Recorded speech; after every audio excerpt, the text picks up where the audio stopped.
तं विनायकं शूर्पकर्णं लम्बोदरम् एकदन्तं विनायकं शूर्पकर्णं लम्बोदरं हेरम्बं गणाधिपं प्रथमपूजिता गजाननम् ॐ गजाननं विनायकं भज गजाननम् एकदन्तं विनायकं शूर्पकर्णं लम्बोदरम् सुरनरवन्दित शिवसुतने प्रमता प्रथमा सुप्रजने सुरनरवन्दित शिवसुतने प्रमता प्रथमा सुप्रजने सिद्धिबुद्धिप्रदायकने सिद्धिबुद्धिप्रदायकने हरसै मुददी गणेशने हरसै मुददी गणेशने एकदन्तं विनायकं शूर्पकर्णं लम्बोदरम् एकदन्तं विनायकं शूर्पकर्णं लम्बोदरम् सोमा ज्योतिर्गमय मृत्योर्मा अमृतङ्गमय ॐ शान्ति शान्ति शान्ति. ಸೊ ಯಾವಾಗಲೂ ಅಷ್ಟೇ ಶಾಲೆಗೆ ಬಂದು ಏನೊಂದು ವಿದ್ಯೆ ಕಲಿತೀರಾ, ಜ್ಞಾನ ಹೊಂದುತ್ತೀರಾ, ಅದನ್ನು ನಿಮ್ಮನ್ನು ಯಾವಾಗಲೂ ತುಂಬ ದೊಡ್ಡ ವ್ಯಕ್ತಿಯನ್ನಾಗಿ ಮಾಡುತ್ತೆ. ನೀವು ಫಸ್ಟ್ ಆಫ್ ಆಲ್ ಶಾಲೆಗೆ ಬಂದಿದ್ದೀರಲ್ಲ, ಅದೇ ನಿಮ್ಮ ಒಂದು ದೊಡ್ಡ ವ್ಯಕ್ತಿಯಾಗುವ ಕೆಲಸಕ್ಕೆ ಮೊದಲ ಹೆಜ್ಜೆ. ಅರ್ಥ ಆಯ್ತಾ? ನೀವೆಲ್ಲ ಶಾಲೆಗೆ ಬಂದಿದ್ದೀರಂತ ಖುಷಿಯಿಂದ ಈಗ ಎಷ್ಟೊಂದು ಜನ ಎಲ್ಲರೂ ಸಂಡೇ ಅಂತ ಎಲ್ಲ ಮನೆಯಲ್ಲಿ ಚಂದ ಮಾಡಿ ಮಲಗಿರ್ತಾರೆ. ಕರೆಕ್ಟಾ? ಸಂಡೇ ಅಂತ ಟಿ ವಿ ನೋಡ್ಕೊತಾ ಇರ್ತಾರೆ, ಇಲ್ಲಾಂದರೆ ಎಲ್ಲಾದರೂ ಕ್ರಿಕೆಟ್ ಆಡಕ್ಕೆ ಹೋಗಿರ್ತಾರೆ, ಸಿನಿಮಾಕ್ಕೆ ಹೋಗ್ತಾರೆ. ಆದರೆ ಇಷ್ಟು ಜನ ಇಲ್ಲಿಗೆ ಬಂದಿದ್ದಾರೆ ಯಾಕೆ ಹೇಳಿ? ನಿಮಗೆಲ್ಲ ಶಾಲೆಗೆ ಬರ್ತಾ ಇದ್ದೀರಾ, ಅದಕ್ಕೋಸ್ಕರ ನಿಮಗೆಲ್ಲ ಕಾಂಗ್ರ್ಯಾಚುಲೇಷನ್ ಹೇಳಿ ನಿಮಗೊಂದು ಓದಕ್ಕೆ ಇನ್ನೂ ಉತ್ಸಾಹ ಬರಲಿ ಅಂತ ನಿಮಗೆಲ್ಲರಿಗೆ ಒಳ್ಳೆ ಒಂದು ಬ್ಯಾಗ್ ಕೊಡ್ತಾರೆ. ಕರೆಕ್ಟಾ? ಇದು ಎಲ್ಲರಿಗೆ ಬರೋದಿಲ್ಲ. ಹಣ ಬೇಕಾದರೆ ಯಾರಾದ್ರೂ ಎಲ್ಲಿಂದಾದರೂ ಹೆಂಗಾದರೂ ಕೊಡ್ತಾರೆ. ಆದರೆ ಅದನ್ನೊಂದು ತಗೊಂಡು ನಿಮಗೆ ಕೊಡಬೇಕು ಅಂತ ಒಂದು ಏನೊಂದು ಉದ್ದೇಶ ಇವರೆಲ್ಲ ಹೊಂದಿದ್ದಾರೆ. ಇವರಿಗೆಲ್ಲ ಒಂದು ದೊಡ್ಡ ಚಪ್ಪಾಳೆ ಕೊಡಿ ನೋಡೋಣ.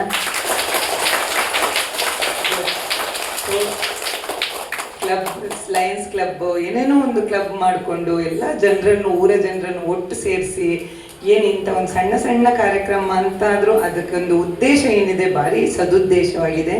ನಿಮಗೆಲ್ಲರಿಗೂ ನನ್ನ ಹೃತ್ಪೂರ್ವಕ ಧನ್ಯವಾದಗಳು. ಹಾಗೆಯೇ ಮಕ್ಕಳು ಅಷ್ಟೇ, ಏನೊಂದು ಊರಿನ ಹಿರಿಯರು ನಿಮಗೆಲ್ಲ ಇದು ಮಾಡ್ತಾ ಇದ್ದಾರೆ, ಅದಕ್ಕೆ ಸರಿಯಾಗಿ ನೀವುಗಳು ಚೆನ್ನಾಗಿ ಓದಿ ಇದರಲ್ಲಿ ಒಳ್ಳೆ ಉನ್ನತ ಸ್ಥಾನಕ್ಕೇರಿ ನಂತರ ಹೀಗೆ ಇದೇ ಸ್ಟೇಜಲ್ಲಿ ಬಂದು ಮುಂದಿನ ಮಕ್ಕಳಿಗೂ ಇದೇ ರೀತಿ ನೀವೆಲ್ಲ ಹೆಲ್ಪ್ ಮಾಡುವ ಹಾಗೆ ಮಾಡ್ತೀರಲ್ವಾ? ಎಲ್ಲರಿಗೂ ನನ್ನ ಧನ್ಯವಾದ ಅರ್ಪಿಸ್ತೇನೆ. Thank you.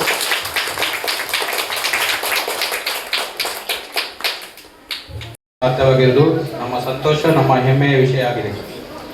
ಲಯನ್ಸ್ ಕ್ಲಬ್ ಧ್ಯೇಯ ವಾಕ್ಯ ವಿ ಸರ್ವ್, ನಾವು ಸೇವೆ ಮಾಡುತ್ತೇವೆ ಎಂಬುದಾಗಿದೆ. ಸಮಾಜದ ಅಗತ್ಯವಿರೋರಿಗೆ, ವಿಶೇಷವಾಗಿ ವಿದ್ಯಾರ್ಥಿಗಳ ಶಿಕ್ಷಣಕ್ಕೆ ನಮ್ಮಿದಾದಷ್ಟು ಸಹಾಯ ಮಾಡುವುದು ನಮ್ಮ ಕ್ಲಬ್ನ ಸೇವಾ ಮನೋಭಾವದ ಒಂದು ಭಾಗವಾಗಿದೆ. ಪ್ರಿಯ ವಿದ್ಯಾರ್ಥಿಗಳಿಗೆ, ಇಂದು ನಿಮಗೆ ನೀಡುತ್ತಿರುವುದು ಈ ಶಾಲಾ ಬ್ಯಾಗ್. ನಿಮ್ಮ ವಿದ್ಯಾಭ್ಯಾಸದ ಪಯಣದಲ್ಲಿ ಒಂದು ಸಣ್ಣ ಸಹಾಯವಾಗಬಹುದು.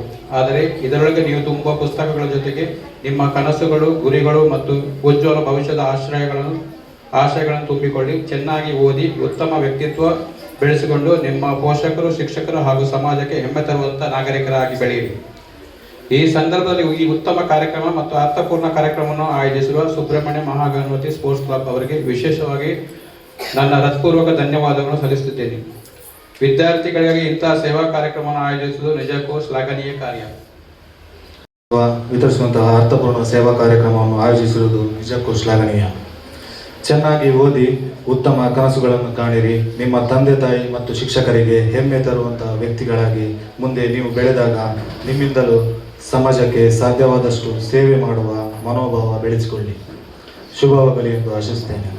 ಹಾಗೆ ಇನ್ನು ನಡೆಯುತ್ತಿರುವ ಈ ಉಚಿತ ದಂತ ತಪಾಸಣಾ ಶಿಬಿರ ನಿಜಕ್ಕೂ ಒಂದು ಶ್ಲಾಘನೀಯ ಸಮಾಜ ಸೇವೆ ಕಾರ್ಯವಾಗಿದೆ. ನಮ್ಮ ಆರೋಗ್ಯದ ಬಗ್ಗೆ ನಾವು ಎಷ್ಟು ಕಾಳಜಿ ವಹಿಸುತ್ತೇವೆಯೋ ಅದೇ ರೀತಿ ಬಾಯಿ ಆರೋಗ್ಯ ಮತ್ತು ದಂತ ಆರೋಗ್ಯದ ಬಗ್ಗೆಯೂ ಕಾಳಜಿ ವಹಿಸುವುದು ಅತ್ಯಂತ ಮುಖ್ಯ. ವಿಶೇಷವಾಗಿ ಗ್ರಾಮೀಣ ಭಾಗದ ಜನರಿಗೆ ತಜ್ಞ ವೈದ್ಯರಿಂದ ಉಚಿತ ತಪಾಸಣೆ ಮತ್ತು ಅಗತ್ಯ ಚಿಕಿತ್ಸೆಯ ಅವಕಾಶ ಕಲ್ಪಿಸುವುದು ಬಹಳ ಸಂತೋಷದ ವಿಷಯ.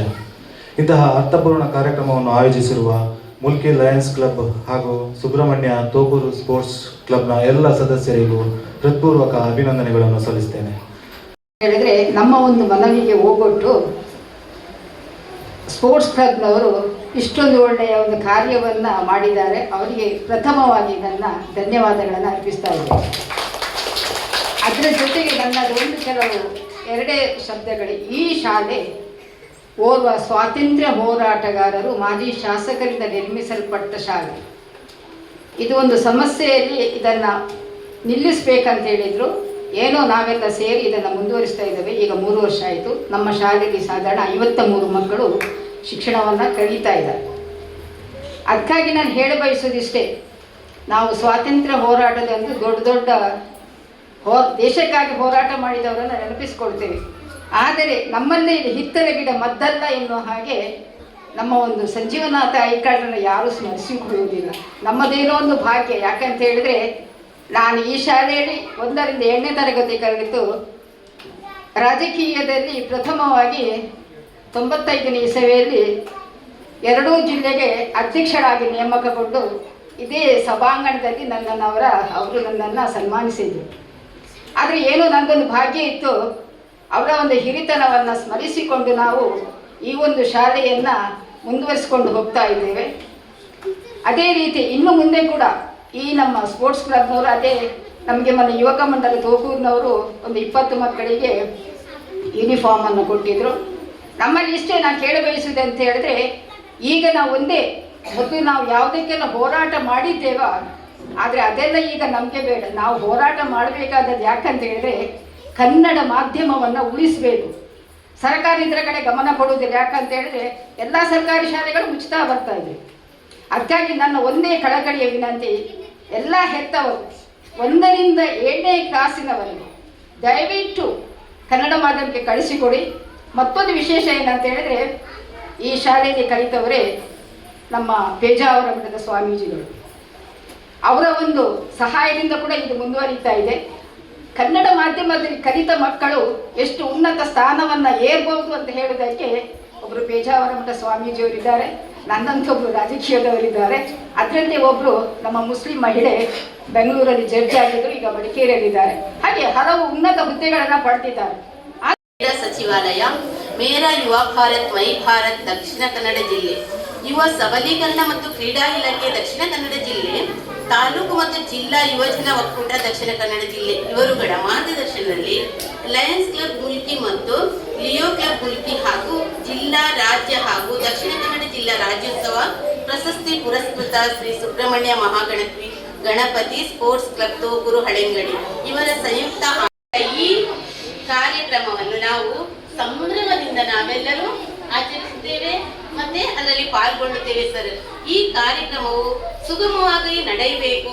ಅಷ್ಟೇ ಅಲ್ಲ, ನೀವು ಶ್ರೀ ಸುಬ್ರಹ್ಮಣ್ಯ ಮಹಾಗಣಪತಿ ಸ್ಪೋರ್ಟ್ಸ್ ಕ್ಲಬ್ ತೋಗೂರು ನಡೆಯುತ್ತವ ಈ ಕಾರ್ಯಕ್ರಮ ಇಂದಿನ ದಿನಗಳಲ್ಲಿ ಸರ್ಕಾರಿ ಶಾಲೆಗಳು ಮುಚ್ಚುತ್ತಾ ಬರ್ತಾ ಇದೆ. ಈ ಶಾಲೆಗೆ 87ರಲ್ಲಿ ಈ ಶಾಲೆ ಸ್ಥಾಪನೆ ಆಗಿದೆ ಅಂತ ಹೇಳಿದರು. ಸುಮಾರು 40 ವರ್ಷ 54 ವರ್ಷ ಆಗಿದೆ ಈ ಶಾಲೆಗೆ. ಯಾಕಂದರೆ ಸರ್ಕಾರಿ ಶಾಲೆಗಳು ಮುಚ್ತಾ ಇದೆ. ಯಾಕಂದರೆ ನಾವು ಮಕ್ಕಳನ್ನು ಶಾಲೆಗೆ ಕಳಿಸ್ತಾ ಇಲ್ಲ. ಕನ್ನಡ ಶಾಲೆಯಲ್ಲಿ ಓದಿದವರು ಒಳ್ಳೆ ಪ್ರಜೆಗಳಾಗಿರ್ಬೋದು. ಉದಾಹರಣೆಗೆ ನಿಮ್ಮ ಮುಂದೆ ನಾನೇ ಇದ್ದೇನೆ. ನಾನು ಕನ್ನಡ ಶಾಲೆಯಲ್ಲಿ ಕಲಿತವ, ಸುರತ್ಕಲ್ ವಿದ್ಯಾದಾಯಣಿ ಹಿರಿಯಪತ್ತಲ್ಲಿ ಶಾಲೆಯಲ್ಲಿ ಕಲಿತು ಆಮೇಲೆ ಸೈನ್ಯಕ್ಕೆ ಸೇರಿ ಈಗ ಸೈನ್ಯದಲ್ಲಿ ನಿವೃತ್ತಿಯಾಗಿ ಉದ್ಯೋಗದಲ್ಲಿದ್ದೇನೆ. ಯಾಕಂದರೆ ಕನ್ನಡ ಶಾಲೆಯಲ್ಲಿ ಕಲಿತವರಿಗೆ ದೊಡ್ಡ ಪ್ರಜೆಗಳು ಆಗುವುದಿಲ್ಲ ಅಂತ ಇಲ್ಲ, ಎಲ್ಲರೂ ಆಗ್ಬೋದು. ಅದಕ್ಕಾಗಿ ಇವತ್ತೆಲ್ಲ ಮಕ್ಕಳಿದ್ದಾರೆ, ಕನ್ನಡ ಶಾಲೆ ಕಲ್ತಿರಂತ ನೀವೇನು ಬೇಸರ ಮಾಡೋದು ಬೇಡ. ಇದು ಒಳ್ಳೆ ಶಾಲೆ, ಇದು ಈ ಶಾಲೆಗೆ ಹೆಸರಿದ್ದೆ, ಒಳ್ಳೆ ಇದರಲ್ಲಿ ಕಲಿಯಿರಿ. ಮುಂದಕ್ಕೆ ಸೈನ್ಯಕ್ಕೆ ಸೇರಿ. ನಾನು ಸೈನ್ಯದ ಬಗ್ಗೆ ಮಾತ್ರ ಮಾತಾಡೋದು, ಬೇರೆ ಮಾತಾಡೋದಿಲ್ಲ. ಬೇರೆ ಕೂಡ ಸೇವೆಯನ್ನು ಮಾಡ್ಬೋದು, ಆದರೆ ಸೈನ್ಯದಲ್ಲಿ ಸೇರ್ಬೋದು. ಸೈನ್ಯದಲ್ಲಿ ಒಳ್ಳೊಳ್ಳೆ ಅವಕಾಶ ಉಂಟು. ಮುಂದೆ ನೀವು ಸೈನ್ಯದ ನಿವೃತ್ತಿ ಆದಮೇಲೆ ಇದೇ ವೇದಿಕೆಯಲ್ಲಿ ನಿಮಗೆ ಅವಕಾಶ ಇದೆ. ಯಾಕಂದ್ರೆ ಇವತ್ತು ನನ್ನನ್ನು ಕರೆದಿದ್ದಾರೆ, ನಾನು ಗೌರವ ಅಧ್ಯಕ್ಷ ಆಗಿದ್ದೇನೆ ಇದರಲ್ಲಿ. ಹೆಚ್ಚು ಮಾತಾಡಲಿಕ್ಕೆ ಸಮಯ ಇಲ್ಲ. ಆರೋಗ್ಯವನ್ನು ಎಲ್ಲರೂ ಕಾಪಾಡಬೇಕು. ಮೇಡಮ್ ಹೇಳಿದರು, ಸೈನ್ಯಕ್ಕೆ ಸೇರಬೇಕಾದ್ರೂ ಆರೋಗ್ಯ ಮುಖ್ಯ.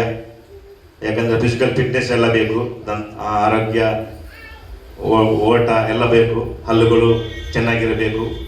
ಪ್ರತಿನಿತ್ಯ ನಾವು ಹಲ್ಲನ್ನು ಉಜ್ಜಿ ತಿಕ್ಕಿ ಹೇಗಾದರೂ ಮಾಡಿ ಚೆನ್ನಾಗಿರುವ ಹಲ್ಲು ನೋವು ಬಂದರೆ ಗೊತ್ತುಂಟು ಯಾವ ರೀತಿ ಇರ್ತದೆ ಅಂತ. ನಿದ್ರೆ ಬರೋದಿಲ್ಲ. ಅದರಿಂದಾಗಿ ಇವತ್ತು ಡಾಕ್ಟರ್ ಎಲ್ಲ ಬಂದಿದ್ದಾರೆ. ಹಲ್ಲುಗಳನ್ನು ಚೆನ್ನಾಗಿ ತೋರಿಸಿ ಏನಾದರೂ ಸಮಸ್ಯೆ ಇದ್ದರೆ ಅದಕ್ಕೆ ಪರಿಹಾರ ಮಾಡಿಸಿಕೊಳ್ಳಿ.